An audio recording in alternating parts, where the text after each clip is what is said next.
Assalamualaikum warahmatullahi wabarakatuh.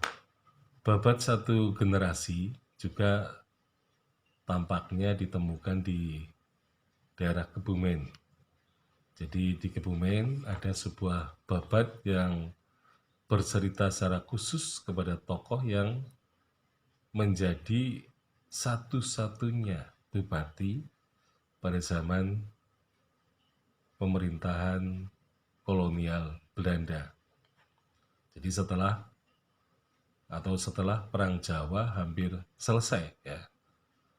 Jadi di dalam babat Ambal dinyatakan bahwa ada seorang perusuh yang sebenarnya merupakan prajurit Pangeran Diponegoro yang kemudian berhasil dikalahkan dan akhirnya si perusuh yang bernama Pujo itu bisa ditangkap dan dipenggal kepalanya dan dipamerkan di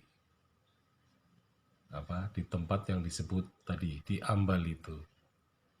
Nah, karena jasanya, maka orang itu diberi kekuasaan sebagai bupati, tetapi bupati satu generasi. Jadi artinya pembentukan Kabupaten Ambal itu memang disepakati oleh tokoh itu dengan pemerintahan kolonial Belanda bahwa Ambal itu hanya untuk satu generasi saja. Jadi tidak ada penggantinya. Jadi nanti setelah bupatinya meninggal, maka keturunannya tidak akan menggantikan atau meneruskan Ambal sebagai kabupaten. Jadi babat Aji Barang, babat Singadipa itu memang setelah tokoh utamanya tidak ada, maka kemudian hanya menceritakan satu tokoh saja atau menceritakan satu tokoh satu generasi. Jadi tidak ada generasi lain meskipun mempunyai anak dan cucu, tetapi anak-anaknya tidak ada yang diberi kesempatan untuk menggantikan ayahnya itu. Nah, di Ambal itu yang menjadi bupati satu generasi disebut Raden Temenggung Purbanegara. Jadi Purbanegara ini menjadi bupati Ambal menurut babat adalah sejak tahun 1828. Itu ketika Perang Jawa masih meletus. Jadi kemungkinan Pangeran Diponegoro belum memasuki daerah Bagelen, belum memasuki daerah Kebumen. Tetapi ini sudah menjelang akhir-akhir Perang Jawa. Nah, di situ ada pemimpin Perang Jawa yang dianggap sebagai perusuh, tetapi kemudian bisa ditangkap oleh orang yang bernama Purbanegara ini, dan akhirnya ia diangkat sebagai Bupati Ambal satu-satunya. Jadi tahun 1828 ini merupakan awal jabatan Purbanegara.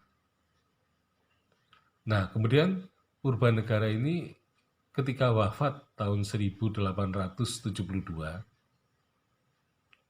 maka Kabupaten Ambal ini dihapus oleh pemerintah Belanda yang wilayahnya itu dibagi-bagi. Ada yang menjadi wilayah Kabupaten Karanganyar nanti setelah Perang Jawa. Kemudian ada yang masuk ke Kebumen, Kabupaten Kebumen, dan ada juga yang masuk wilayah Kabupaten Kutoarjo. Nah, jadi Kabupaten Ngambal itu hanya bisa bertahan hidup ya selama 44 tahun Jadi tahun 1828 sampai 1872. Ya, jadi 44 tahun. Nah, setelah itu dibubarkan.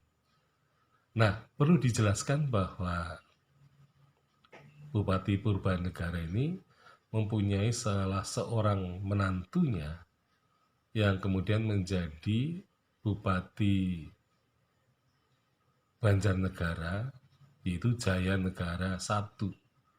Jadi Jayanegara I itu adalah menantu Raden Temenggung Purbanegara. Nah, kemudian Jayanegara I mempunyai anak yang menjadi Bupati Banjarnegara juga, yaitu Jayanegara yang kedua. Jadi Jayanegara yang kedua ini adalah cucu Purbanegara. Nah, kemudian anak Purbanegara II menjadi Bupati Banjarnegara juga dengan sebutan Raden Temenggung Sumitro Kolopaking Purbanegara. Jadi ini buyutnya.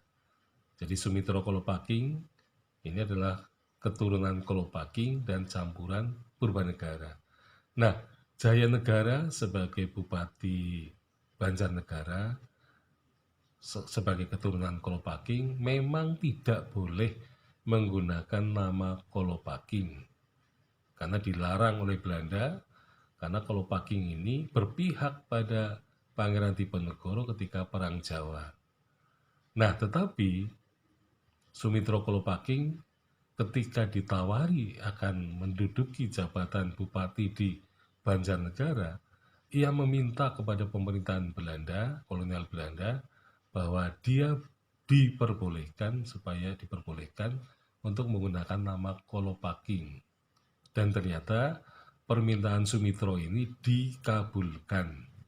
Sehingga kemudian Bupati Banjarnegara yang ketiga dari Trah Kolopaking ini boleh menggunakan nama Kolopaking, sehingga namanya Sumitro Kolopaking ditambah Purbanegara, yaitu nama buyutnya yang berada dari Kabupaten Ambal.